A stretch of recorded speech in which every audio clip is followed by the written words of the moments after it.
Hello friends, welcome to Kush and Luv channel. आप सभी का कुश एंड लव चैनल पर स्वागत है। आज हमारा टॉपिक है कि हमें ऐसी कौन सी बातें हैं जो बच्चों से नहीं करनी है। आज ये बहुत ही इम्पोर्टेंट टॉपिक है जो पेरेंट्स, आजकल के भी पेरेंट्स मिस्टेक करते हैं। तो प्लीज़ पेरेंट्स, अगर आप मिस्टेक कर रहे हो, आपको ऐसे लग रहा है कि हम तो किधर हमारी किधर तो गलती हो रही है, तो प्लीज़ ये वीडियो ज़रूर वॉच करना। चलो आज हम टॉपिक की ओर बढ़ते हैं। फर्स्ट पॉइंट ये आता है कि हम हमेशा, या हम नहीं तो मैं सभी पेरेंट्स को नहीं बोल रही हूँ, कोई कोई पेरेंट्स रहते हैं, अगर बच्चा उनका पतला हो या ज़्यादा मोटा हो तो वही घर से ही बच्चों को चिढ़ाना चालू कर देते हैं। अगर ज़्यादा पतला है तो बाबा तू इतना कुछ खाता है तभी भी तेरी बॉडी पे लगता नहीं है, तो ऐसे पतला सा है, वो पतलू जैसा पतला दिखता है। या फिर कोई कोई जन तो ऐसे बोलते हैं कि जैसे तुझे हैंगर पे लटका दो तो जैसे कपड़े सूख रहे हैं, इतना तू पतला है। या कोई मोटा रहता है तो कोई वो मोटे लड़के को बोलते हैं कि तू लड्डू जैसे दिखता है, तेरी तो तून निकल आई है। ये सब ताने बच्चों को सुनने पड़ते हैं। बट पेरेंट्स, अगर आप ये सब कर रहे हो तो ये चीज़ आपको स्टॉप करनी होगी, क्योंकि ये सब चीज़ें बच्चों को डीमोटिवेट करती है, उनको ज़्यादा स्ट्रेस में डाल देती है कि वो चीज़ को लेके कि सब जने मुझे ऐसे बोल रहे हैं। अगर वो मोटा है तो उसको मोटा बोल रहे हैं, अगर कोई पतला है तो उसको पतले को रिलेटेड कुछ ना कुछ ताने चालू रहते हैं। तो वो सब चीज़ें बच्चे अपने मन में सोचते रहते हैं, सारा टाइम वो चीज़ में घुसे रहते हैं। बाबा सब जने मुझे ऐसे क्यों बोलते हैं, वो डिप्रेस होना वहाँ पे चालू हो जाते हैं। तो ये आपको स्टॉप करना है, फिजिकल अपीयरेंस आपको स्टॉप कर देना है। सेकेंड पॉइंट ये है कि कभी भी बच्चों के संग अब्यूजिंग लैंग्वेज या वर्ड्स नहीं यूज़ करने चाहिए। देखो मोस्टली ये क्या होता है, हम डायरेक्टली नहीं इनडायरेक्टली हम अब्यूजिंग वर्ड्स बोल देते हैं। जैसे बच्चे झगड़े करते हैं या कोई सिचुएशन अच्छे बच्चों के बीच में हो, वो जो हमें हैंडल करने में इम्पॉसिबल हो जाता है, तभी हमारे मुंह से अब्यूजिंग वर्ड्स निकल जाते हैं। लाइक जैसे तू पागल है क्या, तेरे को अक्ल नहीं है क्या। ये बहुत सारे वर्ड्स ऐसे होते हैं, मैं एक दो एग्जांपल ही दे रही हूँ। मोस्टली पागल वर्ड ज़्यादा यूज़ हो जाता है। बट पेरेंट्स, आपको ये पता है कि पागल वर्ड्स का मीनिंग क्या है या पागल किसे कहते हैं? पेरेंट्स ये ध्यान में रखें, हम पागल किसे कहते हैं। वो सब चीज़ें आप सोच के बच्चों के सामने जो भी वर्डिंग्स यूज़ कर रहे हो, वो थोड़ा सोच समझ के यूज़ कीजिए, क्योंकि पागल का मीनिंग बहुत बड़ा होता है। तो प्लीज़ केयर कीजिए कोई भी वर्ड्स बोलने से पहले, कि बच्चों को हर्ट नहीं हो। ये सब चीज़ों का ध्यान आपको रखना है।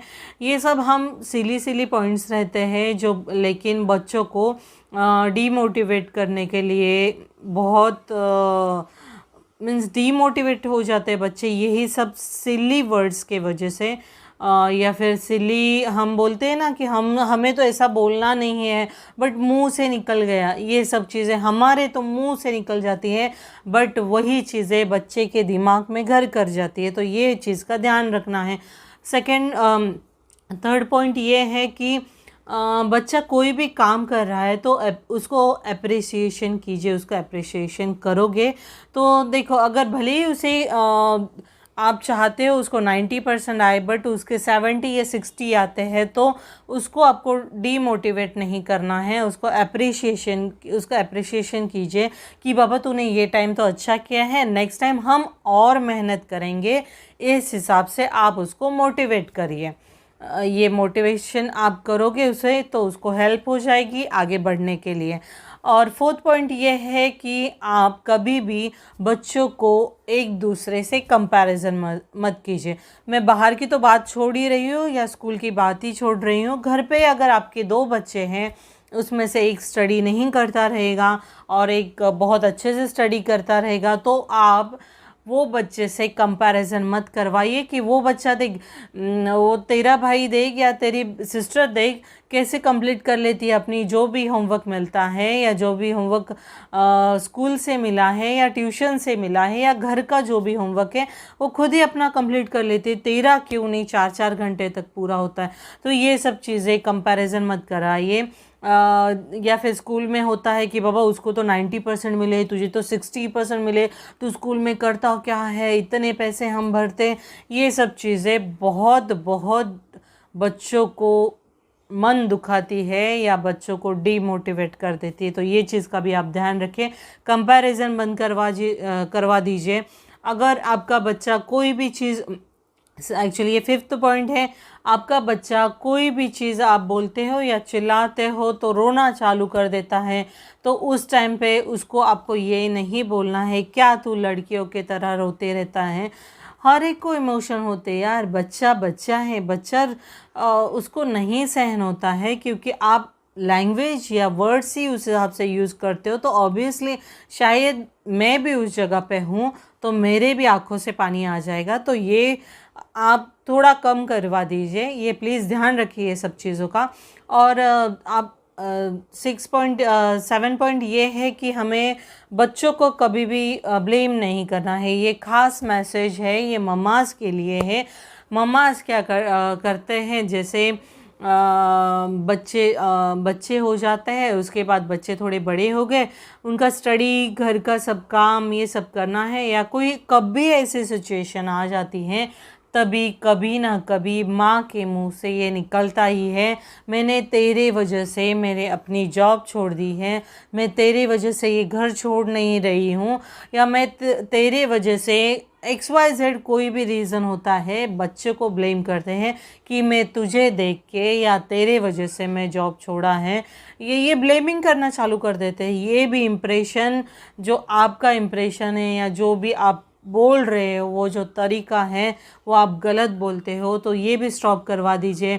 ख़ास मम्मास को ये मैसेज है, क्योंकि ये ब्लेमिंग ऑब्वियसली मेरे ख्याल से, मैं खुद फेस करती हूँ, कभी कभी मैं देखती हूँ कि मोस्टली मदर्स ये वर्ड, ये सेंटेंस अपने बच्चों को बोलते हैं। मेरे ख्याल से अगर मैं पकड़ूँ 100% में से 99% मदर्स अपने बच्चों को ये स्टेटमेंट या ये सेंटेंस बोलती ही बोलती हैं।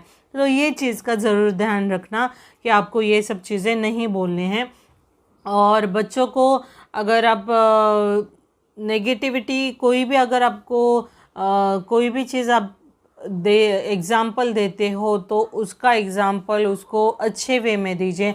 जैसे अगर वो कुछ कर नहीं पा रहा है तो उसको पॉजिटिव वे में बताइए कि आप ये कर सकते हो, यू कैन डू इट।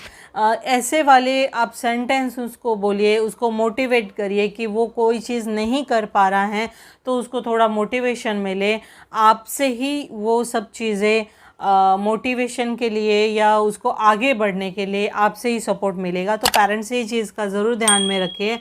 और कभी भी ये चीज़ आपको पेरेंट्स नहीं करनी है। जैसे आपका चाइल्डहुड जो कंपेयरिंग नहीं करना है आपके बच्चे के संग, क्योंकि कैसे होता है कि हमारे पहले ही बोलते हैं कि जैसे हमारे ज़माने में हम तो ऐसे करते थे, हम तो छोटे बच्चे थे तो हम दिन भर पढ़ाई करते थे, हम तो ऐसे थे तो हम ये करते थे। आपका कंपैरिजन ये बंद करवा दीजिए, क्योंकि तुम्हारे टाइम जो तुम्हारा ज़माना था या हमारा ज़माना था वो सब अलग था, और अभी का बच्चे अलग है। तो ये 21वीं सदी के बच्चे हैं, तो थोड़ा आपको ये चीज़ पे ध्यान रखना होगा।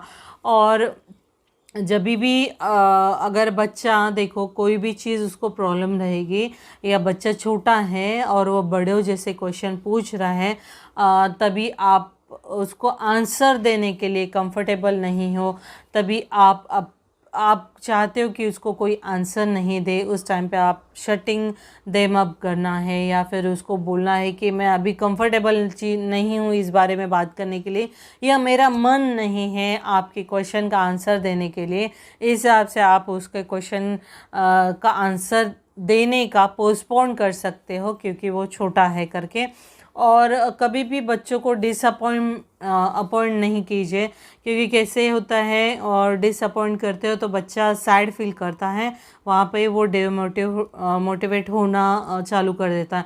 और पेरेंट्स प्लीज़ ये ध्यान में रखना, मेरे ख्याल से ये वर्ल्ड में कोई इंसान परफेक्ट नहीं है। इवन मैं हो या आप हो, पेरेंट्स, हम कोई भी परफेक्ट, पैदा होते ही कोई भी परफेक्ट बन के नहीं आता है।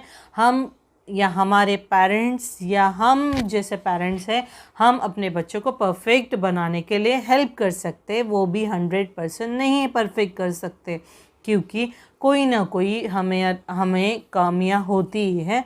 तो ये चीज़ का ध्यान रखना है कि कोई इंसान परफेक्ट नहीं है, तो कंपैरिजन या फिर कोई भी चीज़ को लेकर परफेक्शन मत ढूंढिए।